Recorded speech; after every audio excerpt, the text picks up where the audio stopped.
You guys are already on. Hi, Alan. Welcome. Anybody can hear me?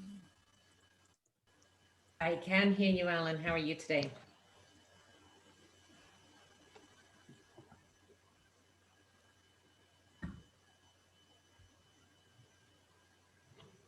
So we've got about 4 more minutes to go and then we'll get started.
Ko yung nag-accept ng someone Oh, die. hello, everyone. Patience. Hello, everyone, and thank you for joining us today for the National Indigenous Fire Safety Council Project Fireside Chat. Ano ito? My name is Mandy, and I'll be moderating today's session. I'm joining you from the traditional, ancestral, and unceded territory of the Musqueam, Squamish, and Tsleil-Waututh Nations in Vancouver, BC. Patience, Hi, Alan. Hi, Alan. Thank you for joining us today. On the call, we have AFAC Elder Alan Peters. Alan, welcome and thanks for joining us. Are you able to kick us off with an opening for today's session? Oh, Alan, are you able to hear me?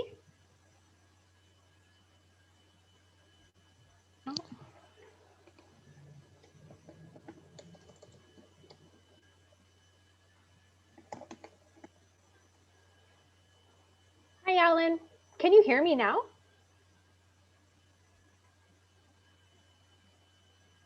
Oh, the joys of technology. Oh, You? Oh man, hi, Alan. Can you hear us now? I can hear you guys now. I had the outer speaker on, and then I was trying to figure out what was going on. Oh, good. Well, thank you so much for joining us today. This is Alan Peters, our AFAC elder, and he's going to kick off today's session by providing an opening. Alan, the floor is yours. All right. Está igisi dagajit. Walali gucci da plak tegnago. Walali tandil mawali kisku. Walali gucci laish. Tandili ganamuye. Dan gistri sabdidaya ga angpore mega six da sultiye gaish. And they'll be the ice sit amo. Chiglagonin and ice. Chiglamunin and Coxinogawa. Pero waktu mari ga ilagonin. Tamegisi Chigalidadas and Sinogawa and Aish. About on mothers and Aish Tigi. Mr. Igisi Dagiji, Iganumuinen, and Sudawadi Aish. Iganumuinen, and Sudawa Aish, and Bulin Sadazo Kimen. Then Muskoya Westkavida Nige. Malali. Creator, thank you for another day. Thank you for bringing us together today.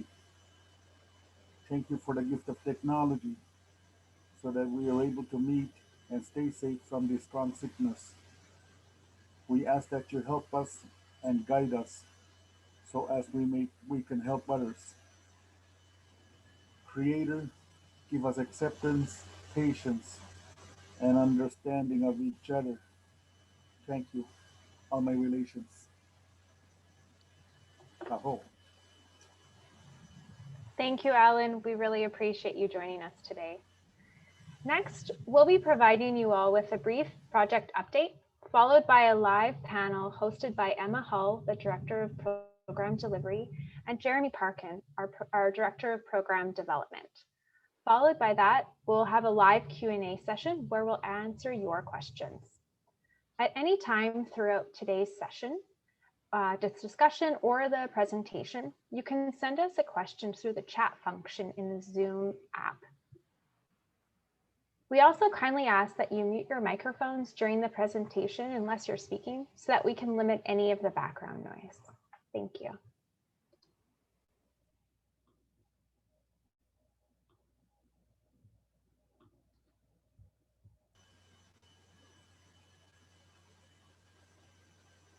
The governance structure of the National Indigenous Fire Safety Council has been put forward by the Board of Directors. We have begun communications with the national Indigenous organizations and regional Indigenous organizations on the proposed structure and have invited them to provide their feedback and comments. For those who may be seeing this for the first time, our Technical Advisory Committee, TAC, provides technical advice on the development and delivery of fire safety programs. The TAC consists of Indigenous fire safety experts who bring a wide range of education, experience, and expertise to share best practices and guide NIFSC programs. There is an open invitation to all regional technical organizations to participate in the TAC. The National Advisory Committee, NAC, enables us to maintain an inclusive pan-Indigenous approach. AFAC, the Aboriginal Firefighters Association of Canada, is a united body of regional Indigenous emergency and fire service organizations from across Canada. Each regional organization nominates a representative to sit on the AFAC Board of Directors. NIFSC, this of course is the National Indigenous Fire Safety Council project, the purpose of which is to develop an Indigenous organization that will provide national fire service coordination. Through the delivery of culturally relevant fire and life safety programs, the NIFSC project will support Indigenous communities to become healthier and safer.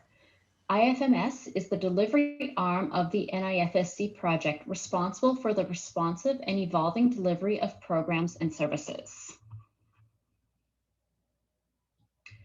As discussed in our previous fireside chat, governance and corporate development efforts build the organization, and ensure that the NIFSC project is supported and accepted by Indigenous peoples and organizations.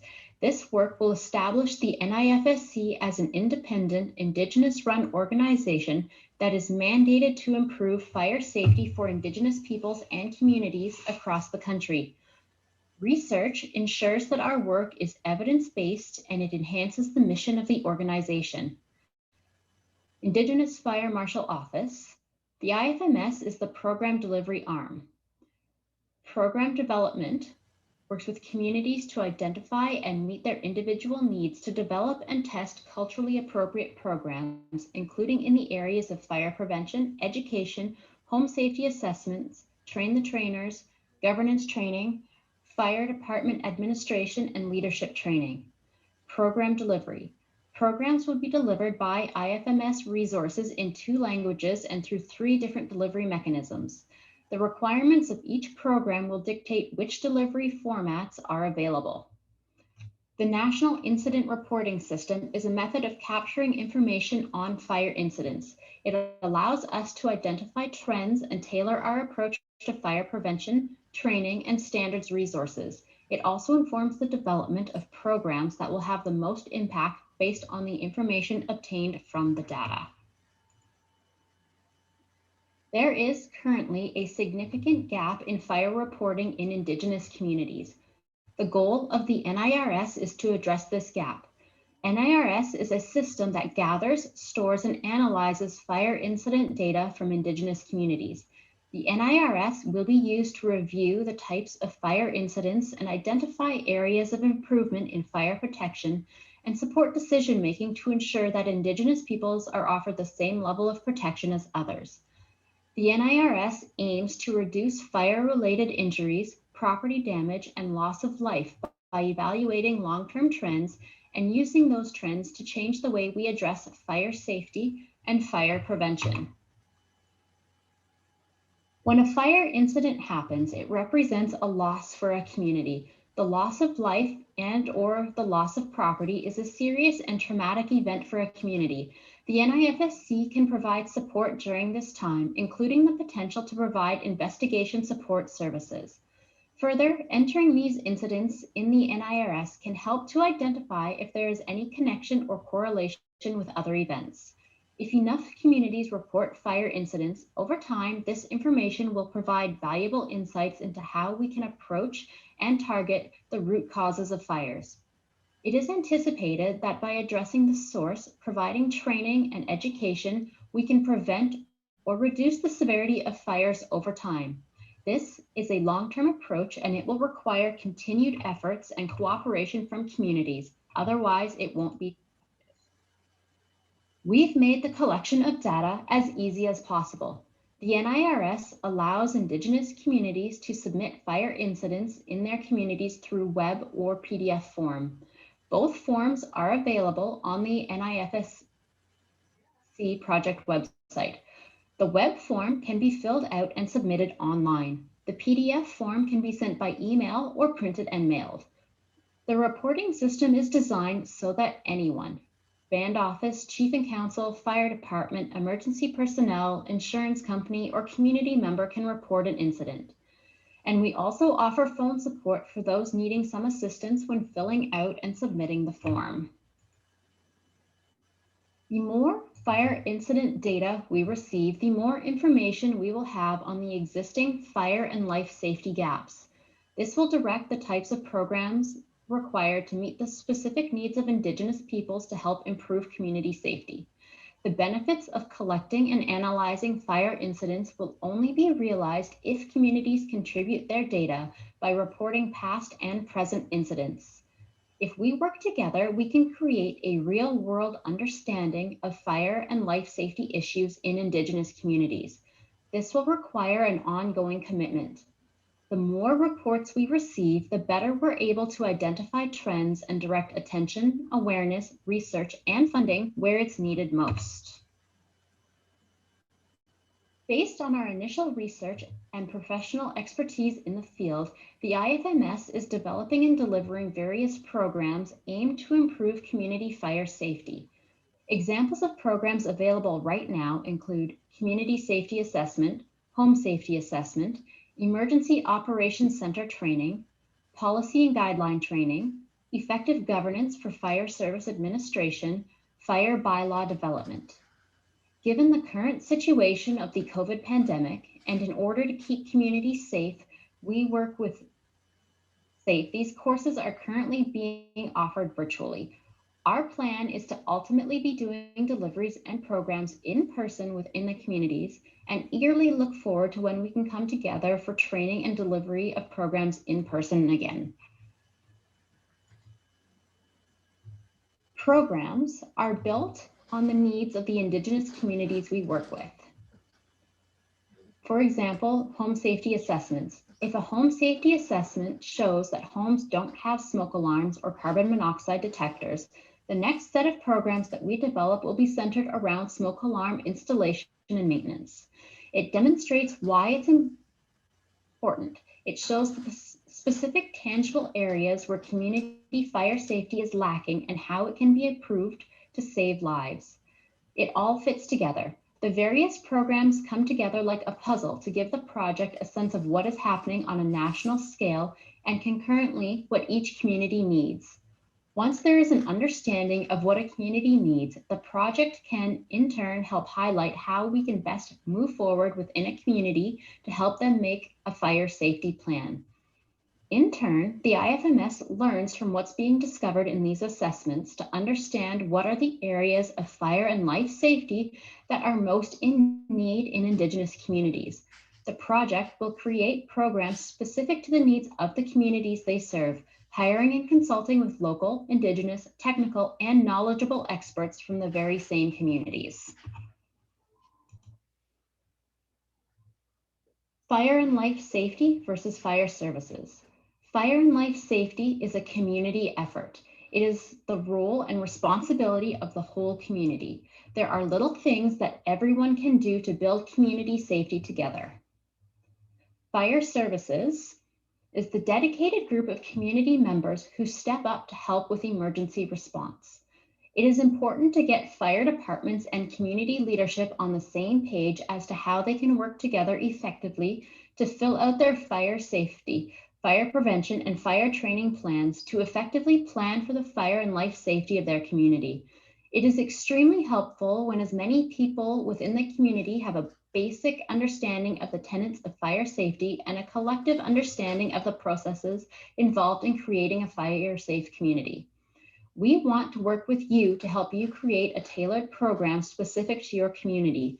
We offer a number of general courses, and once one of those is completed, we will work with you one-on-one to determine how best to support and improve fire and life safety measures within your community. Fire and life safety is a community effort. Everyone needs to do their part to keep communities as safe as possible. This community effort is most beneficial when there is an organized plan in place. We have Indigenous fire experts on our team who live in and serve your communities. They are helping build programs, deliver the programs, do outreach, and assess what's going on in your community through an Indigenous lens. By taking our foundational courses, you ensure everyone in your community has the same knowledge base and language, and you can move forward together to make your fire and life safety plans. You can then build on that with the appropriate courses that fulfill whatever goal was identified in your plan. For some, the plan may be very comprehensive and require multiple courses. And for others, it may be as simple as setting up an agreement with a neighboring community to help mutually support each other during an emergency. Fire and life safety is a dynamic journey. It is constantly ongoing. There's always more to learn, and it never hurts to revisit basic tenets of fire safety. The IFMS programs are vehicles and tools that you can access to help make the most of your fire safety journey. The more of them you use, the more robust your fire safety plan and procedures can be. To do more, you need more, and that's why all programs tie into and build upon one another. It's to help provide both the foundational and expansive assets that you need to help make the most comprehensive and fitting community safety plan. We offer the workshops, but the work after is continuous and ongoing. Having done these sorts of programs, communities can reduce the overall financial impact of fire.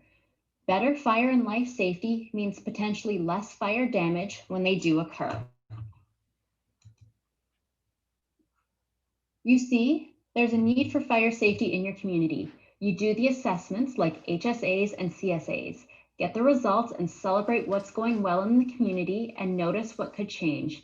You reach out to the IFMS to make that change and come up with a fire safety community plan.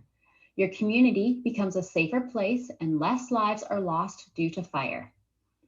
By communities doing regular assessments, courses, reviews, and reporting to the NIRS, the IFMS then has the information and knowledge to know what supports and offerings will best serve Indigenous communities and can offer the most tailored programs specific to their needs. It's a cyclical process. So we invite you to join us at one of our upcoming programs. Here are the upcoming programs available. We encourage you to visit our website to register for our interactive workshops to support your community's fire and life safety journey.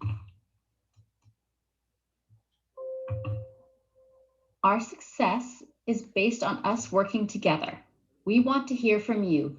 Contact us to give your input, get answers to your questions, and request services.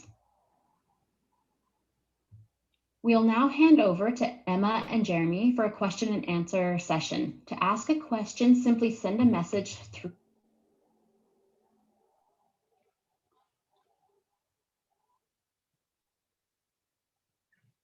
Great. So it is now my esteemed pleasure to introduce to you Emma, the Director of Program Delivery, and Jeremy, the Director of Program Development, who will bring you into the world of fire and life safety from the perspective of those developing our programs and services, and those facilitating and working directly with communities. Welcome to you both, and thank you for joining us today. Emma and Jeremy, I'll turn it over to you to introduce yourselves to our audience. Thanks, Mandy. I appreciate that. So good evening, everyone. My name is Emma Hall and I'm the Director of Program Delivery with the Indigenous Fire Marshal Service. And I'm joining you this evening from traditional Secwépemc territory near Kamloops, BC. Hi, and I'm Jeremy Parkin, the Director of Program Development, and I'm coming to you live from Chippewas of Rama First Nation. Great, well, welcome. Jeremy, I wanted to start with you this evening. And in the presentation we saw, there was a lot of information included in regards to the wide range of programs and services that are offered. For example, some of the programs include senior and elder safety, community risk reduction planning, and fire bylaw development. Let's start at the beginning. So where do the ideas for some of these training programs come from? What's the driving force behind them, and why these particular programs? Yeah, those are good points. I guess it's just to look at the big picture, right? To get that high level view. Fire safety is global, right? No matter where we go in the world, there's fire departments, firefighters, levels of fire safety. So and those basics, those foundations are the same. So that was a starting point. What's important to everybody, and then from there, those programs then get a thorough look about how they can be tailored and blended so that they can best serve our communities. Because like I said, how they approach fire safety in some parts of the world, I mean, we all know the basics, but each view and each approach is different. And that's what the project's trying to do, is to sort of take those basics. And then if we identify any gaps, there's original content programs that we start from scratch and build them up from there. Great. So Emma, I want to jump off of that question and go over to you now. So in thinking about community-driven programming, the feedback that you've seen in your department, the participation you've experienced through individual participation, fire department participation, and then communities accessing our programs and services, what are some of the programs that you've seen that have had the greatest impact? And what do you think is attributing to that level of impact? Yeah, thank you. So really, we know that the greatest impact does come from fire prevention. Not having fires is really the key to success. So community education programs are where we see a lot of impact and a lot of success. What we're actually delivering at the moment to lead into those, though, is some foundational programs to help communities to set up that groundwork for an effective fire prevention program and an organized strategy. So currently we're delivering training in effective governance for the fire service, in fire bylaw training, emergency operations center, and then, as I say, fire prevention program planning, because we decided to make a tongue twister, which then will really help a community to successfully create a plan that will work for them, that targets the trends and risks in their community, and also uses deliveries that are within their resources and capacities. So you'll soon see more fire prevention type programming coming out, along with as well a fire and life safety educator program,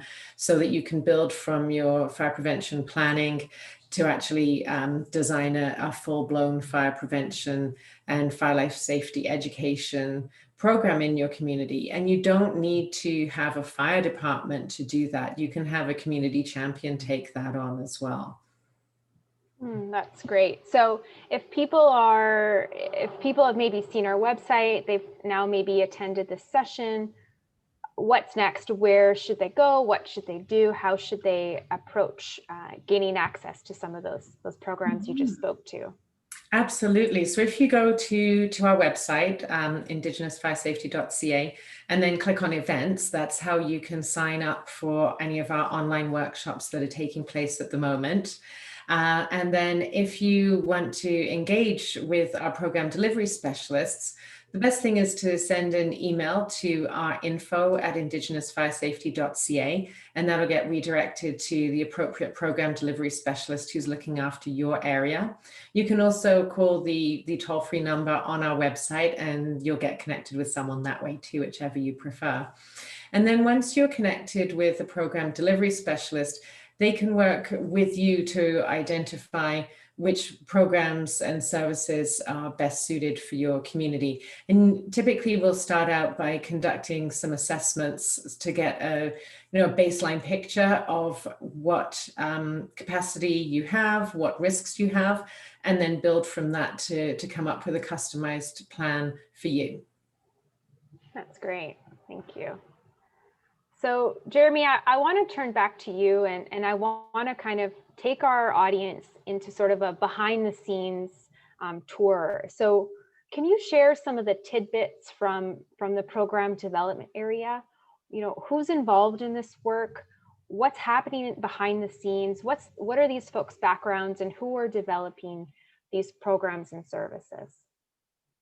Yeah, no, that's good to know, because I mean, these programs come out and it's not like it's a chocolate factory and they just come rolling off an assembly line. But no, I mean, the project itself is always looking for interested developers, and these people come from a wide range of backgrounds. They might be specialists, fire service specialists, engineering specialists, people who understand some of the technical aspects of what we're trying to achieve. Some of the programs require a unique lens, so we're always out looking, and there's constantly applications and interest coming in.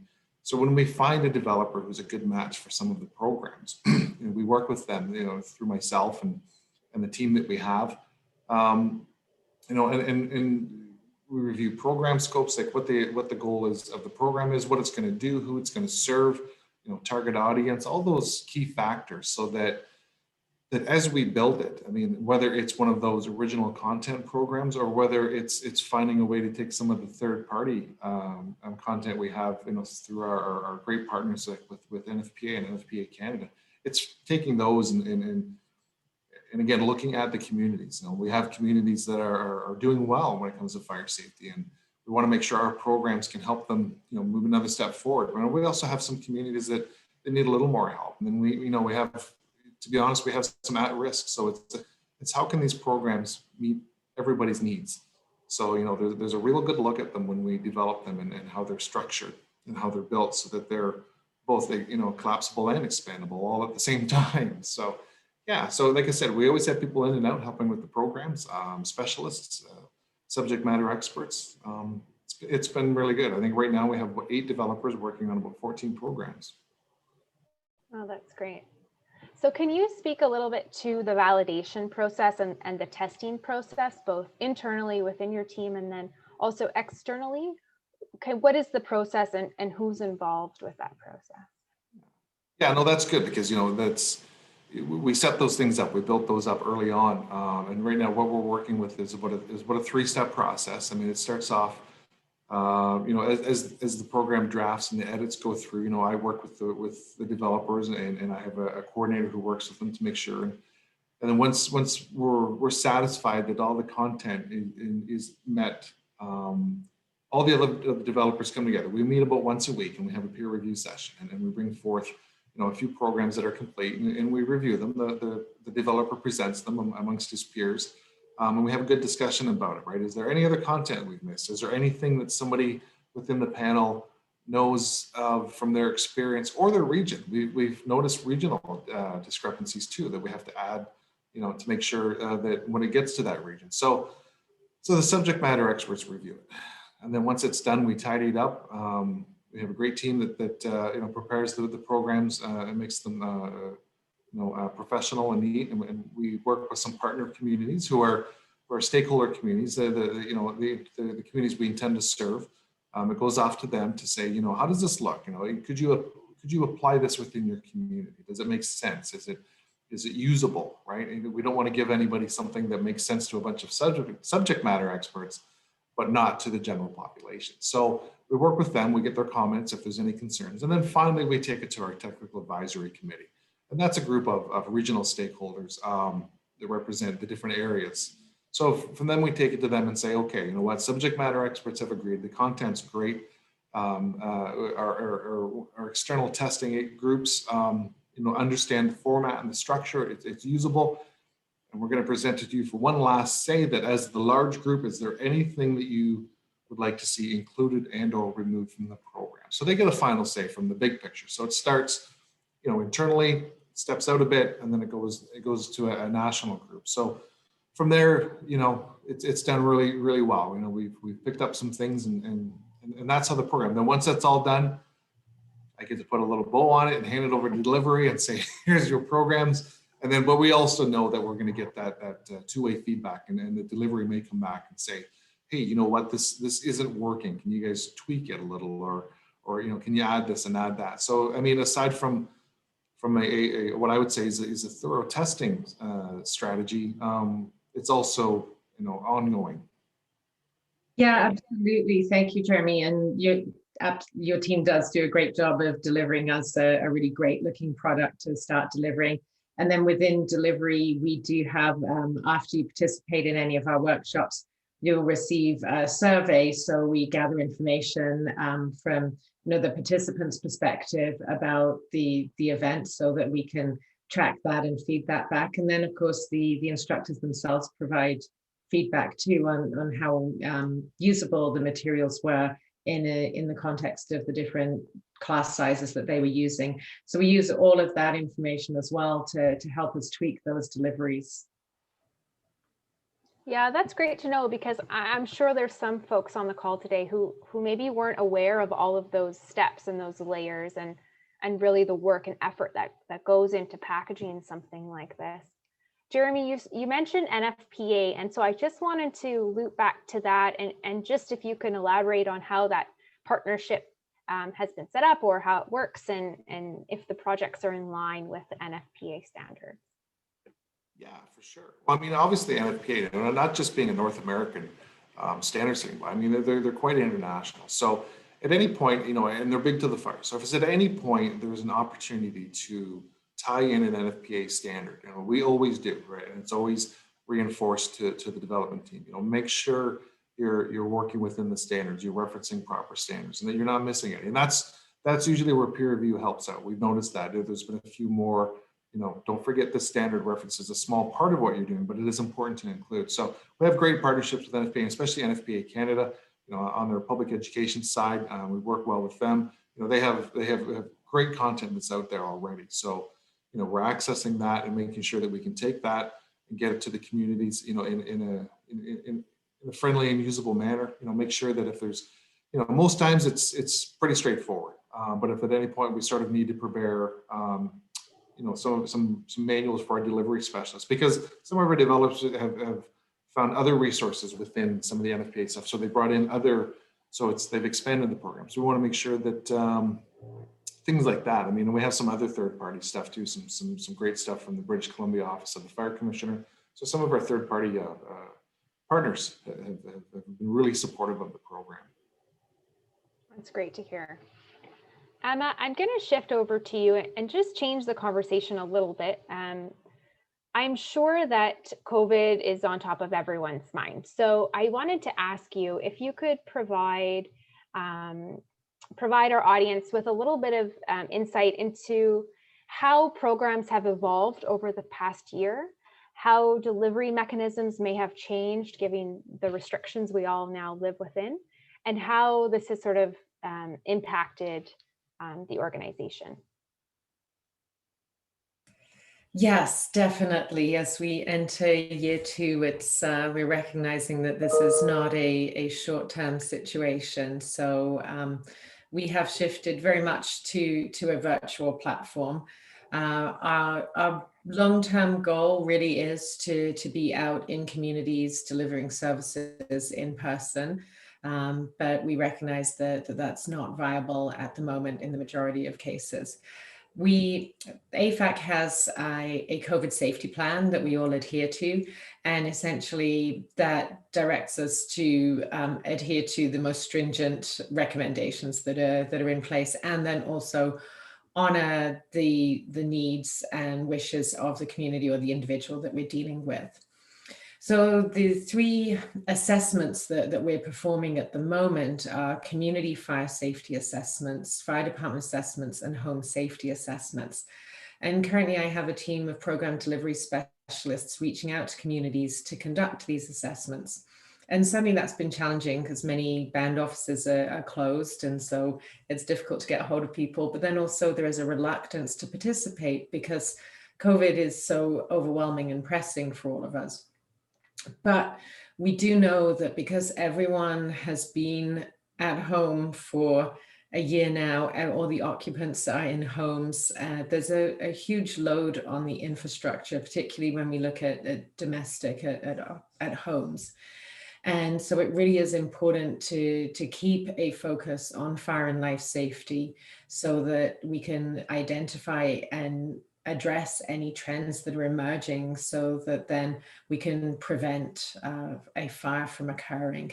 So the home safety assessments, our original intention with those was that community champions would be contracted to go door to door and go through, in their community. It'd be a community member working with community members, doing a walkthrough of their home. It's a 30-step checklist that just looks at some common fire and life safety risks, and then identify those and make some recommendations. That information is provided to the occupant, to the community, and then comes back to myself, and we pull together a report to the band administration and make recommendations, let them know kind of what trends we were finding, and suggest how those can be addressed and provide support in how to address those. So there are still some situations where the level of comfort and the health orders are such that communities are doing that in person. But otherwise, there's options to leverage technology and do that virtually by video or even by telephone, and just having an individual in the home describing what they see. So there are still ways of being able to do that safely. The fire department assessment works really directly with the fire department. So that's an interview that's conducted with the fire chief, and that can readily be done over Zoom. And indeed, because much of the material they might be referencing is on the computer, we can even do screen shares and look at that information and provide support. Similarly, the community fire safety assessment is at a community level. So that's for any community, not necessarily one with a fire department.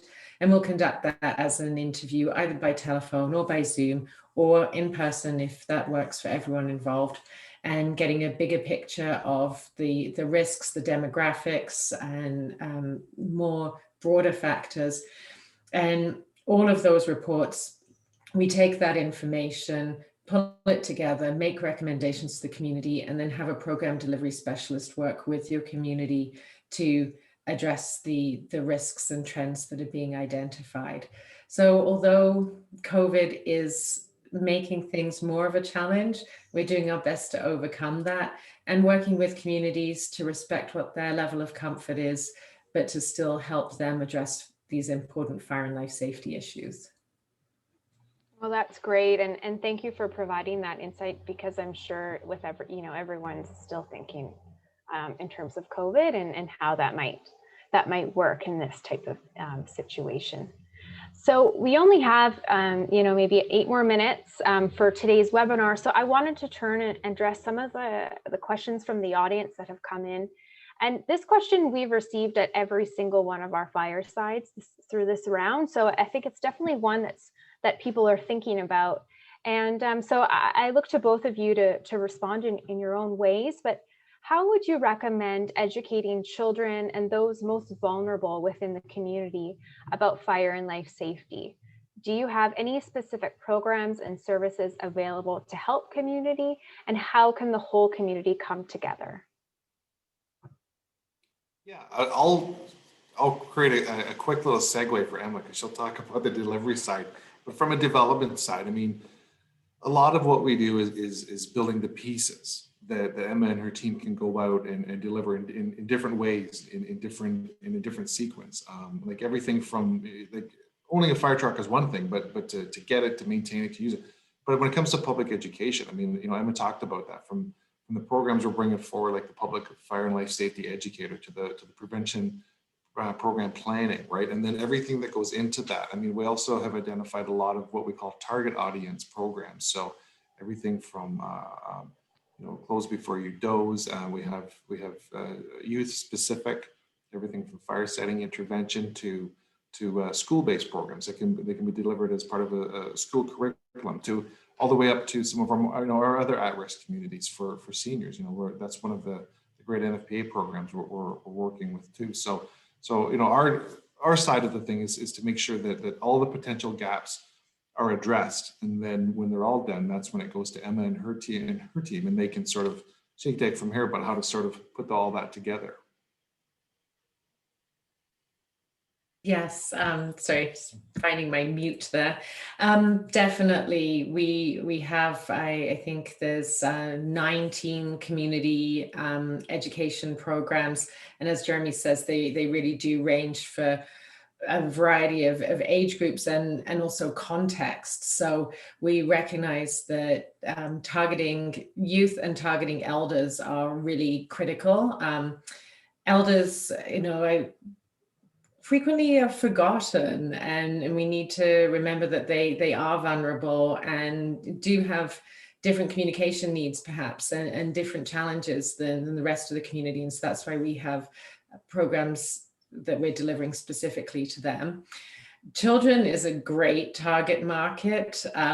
We all know how persistent children can be. So if you can educate in the classroom and instill some good, solid, basic fire and life safety behaviors, that messaging is going to go back to the home and be also instilled into the adults in that home. So that's really excellent too. And then we even have programs looking at cultural and traditional land management methods as well. So it really does cover the whole scope of potential opportunities within communities, and we're really excited to start rolling those programs out.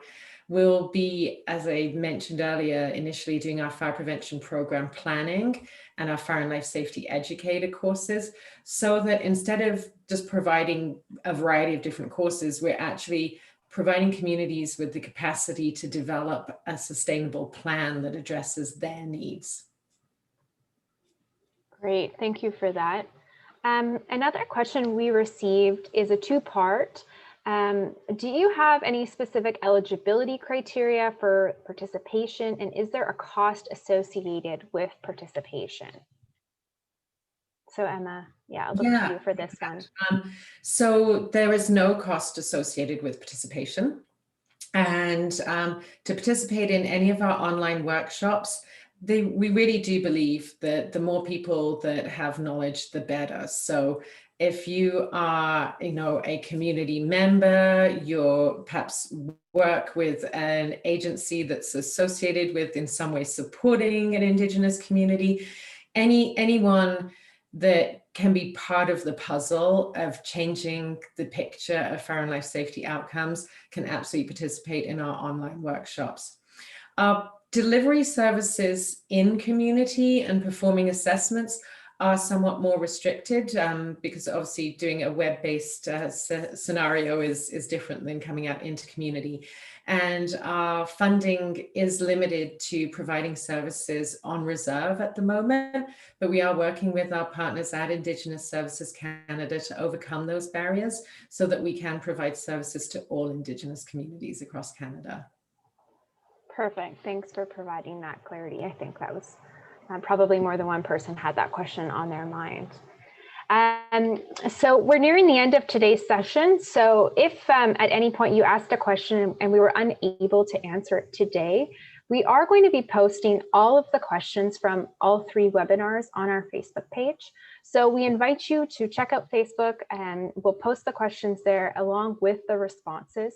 And if you think of a question following today's session, you can reach out to us by email, you can go on Facebook or on Twitter. We're happy to keep the conversation going. We would love to hear from you. We want to know what you need and what you're looking for. So again, feel free to reach out at any time. We did have a couple of questions around mental health support services and dealing with PTSD and providing that type of support.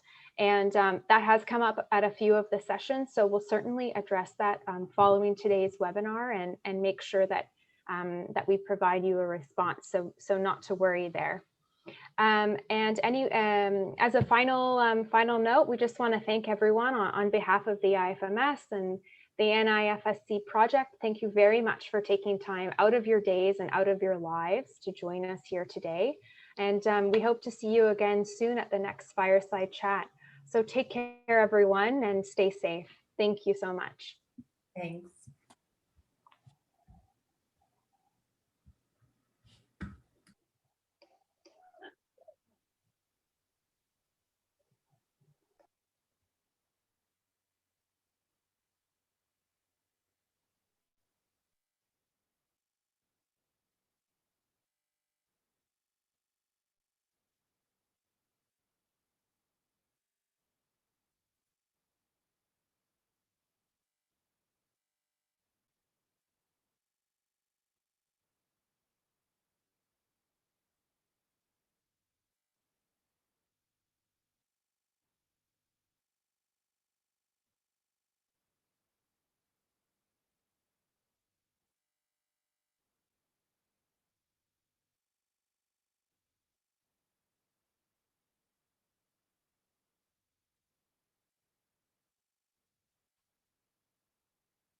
Okay, I've removed all the, oh, but it looks like, sorry, I was just going through the attendees one by one and removing them.